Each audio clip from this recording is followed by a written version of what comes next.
Kerala health research and welfare സൊസൈറ്റിയുടെ ACR ലാബിന്റെ പ്രവർത്തനത്തിന് തുടക്കമായി. വണ്ടാനം മെഡിക്കൽ കോളേജ് ആശുപത്രിയിൽ ആരംഭിച്ച ലാബ് എച്ച് MLA ഉദ്ഘാടനം ചെയ്തു. ഹെമറ്റോളജി, ഇമ്മ്യൂണോളജി, ബയോകെമിസ്ട്രി ഉൾപ്പെടെയുള്ള പരിശോധനകൾ അത്യാധുനിക യന്ത്ര സംവിധാനങ്ങളുടെ സഹായത്താൽ കുറഞ്ഞ നിരക്കിൽ ഇവിടെ പരിശോധിക്കാനാകും. 24 മണിക്കൂറാണ് ലാബിന്റെ പ്രവർത്തന സമയം. ചടങ്ങിൽ അമ്പലപ്പുഴ വടക്ക് പഞ്ചായത്ത് പ്രസിഡന്റ് AS ഹാരിസ് അധ്യക്ഷനായി. Medical college principal doctor Mariyam Varkey, ജില്ലാ പഞ്ചായത്ത് അംഗം P. അഞ്ജു, ബ്ലോക്ക് പഞ്ചായത്ത് അംഗം Pradeep T. Sajith, KHRWS regional manager KK Ansar എന്നിവർ പങ്കെടുത്തു.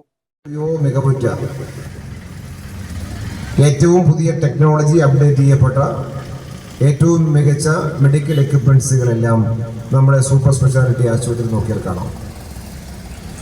ഇവിടെ ഇപ്പോൾ പൂർത്തീകരിച്ച് ഉദ്ഘാടനത്തിലേക്ക് കടന്നിട്ടില്ല, കുറച്ചുകൂടി പണി ബാക്കിയുണ്ട്. ONG ബ്ലോക്ക്, കുട്ടികളുടെയും സ്ത്രീകളുടെയും പ്രത്യേകമായ ബ്ലോക്ക് പൂർത്തീകരിച്ച് കിടക്കുകയാണ്. ഏറ്റവും ആധുനികമായ തിയേറ്റർ സംവിധാനം ഉൾപ്പെടെ എല്ലാ നിലയ്ക്കും ജനങ്ങൾക്ക് മികച്ച സർവീസ് കൊടുക്കാൻ പ്രാപ്തമാവുന്ന നിലയിൽ നമ്മുടെ സൗകര്യങ്ങൾ വർദ്ധിക്കുന്നു.